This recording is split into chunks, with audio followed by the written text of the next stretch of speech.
Então o professor, ele erra quando ele limita as experiências dos alunos apenas aos conteúdos procedimentais. Só para a gente lembrar aí, a gente tem que analisar os nossos alunos, a gente tem que entender os nossos alunos e nós mesmos como seres muito mais complexos do que só a parte motora.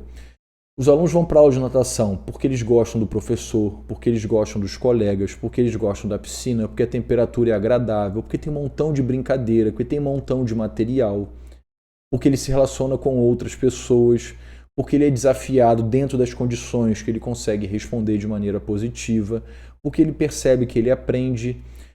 Então a gente não deveria limitar os nossos alunos apenas ao saber fazer.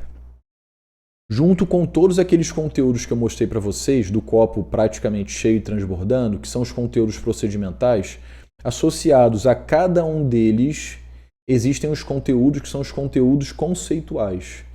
O que é um conteúdo conceitual? É algo relacionado ao entender, ao compreender.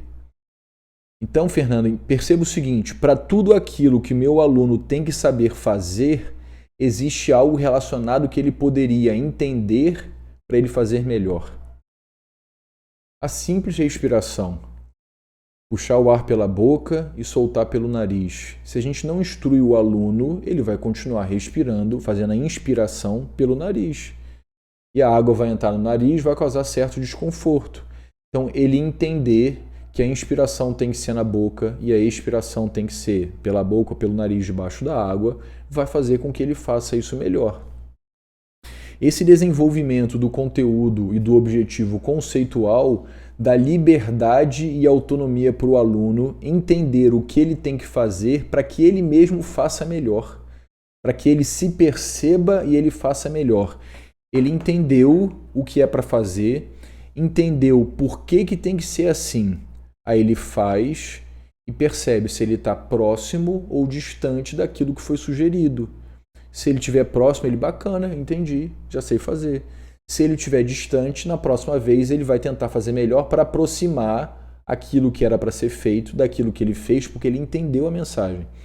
Se a gente fosse pensar na adaptação homeoquática, para todos os conteúdos, por exemplo, a sustentação, como é que tem que ser a posição dos pés para poder fazer uma sustentação com os membros inferiores?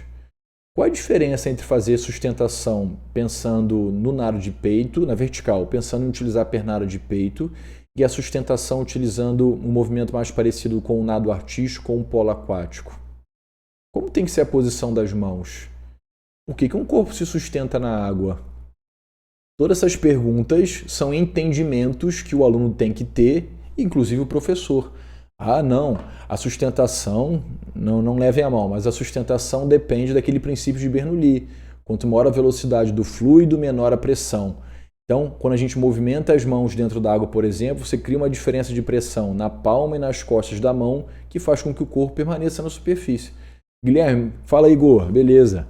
Guilherme, você tá maluco falar isso com uma criança de 3 anos? Não. A gente falou que tem níveis de aprendizagem da adaptação. Para criança, você vai falar o seguinte, faz carinho na água. Faz carinho na água porque você vai sentir uma pressãozinha na sua mão que vai te manter na superfície.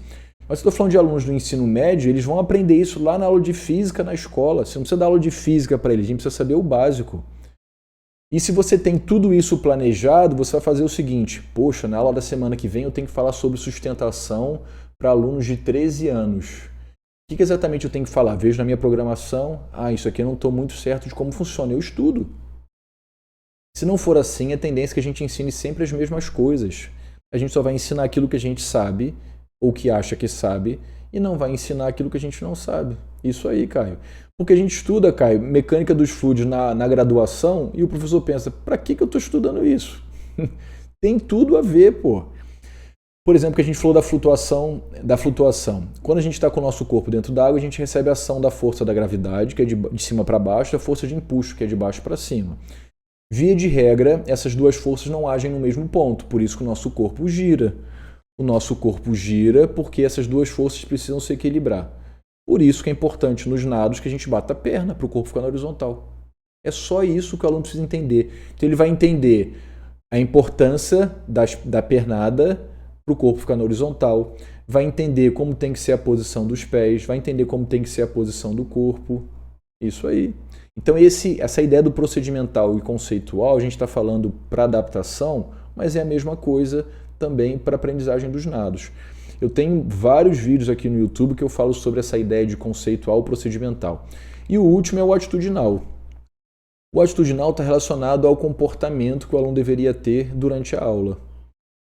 Comportamento em relação a respeitar o professor, respeitar os colegas, ele se sentir motivado a participar das aulas, ele entender que a aprendizagem é fruto de um processo de repetição, aí também depende dos níveis. Mas a brincadeira com essa imagem é justamente essa, a criança fazendo aula de natação e ela vai perceber, né? O que eu tenho que saber fazer? O que eu tenho que entender para poder fazer melhor? Como é que eu tenho que me comportar? Isso é uma aula, pessoal. Não é só, mergulha aqui, bate perna para lá, pula aqui, faz 10 respirações. Isso são um conjunto de movimentos que são feitos dentro da água, mas a gente pode fazer muito mais do que isso. E além disso, ensinar o que eu chamo de habilidades e competências gerais. O que são habilidades e competências gerais? A gente pensar nas nossas atividades de aprendizagem, que tem procedimento, conceito e atitude, e a gente ensinar, por exemplo, cores, figuras geométricas, nomes de animais, letras, números, unidades de medida, a criança se comunicar, ela expressar alguma coisa do que está acontecendo. Tudo isso são habilidades e competências gerais que podem acontecer nas nossas aulas. Então você pensa assim, caramba, eu tenho que mudar tudo que eu faço? Não. Às vezes é pegar alguma coisa que você já faz e você não tinha percepção de que você poderia ter um algo a mais ali e colocar esse um algo a mais. Legal? A gente poderia ficar falando o dia inteiro aqui, que eu me empolgo também. Eu acho que é uma coisa que muda muito as nossas aulas e as crianças adoram.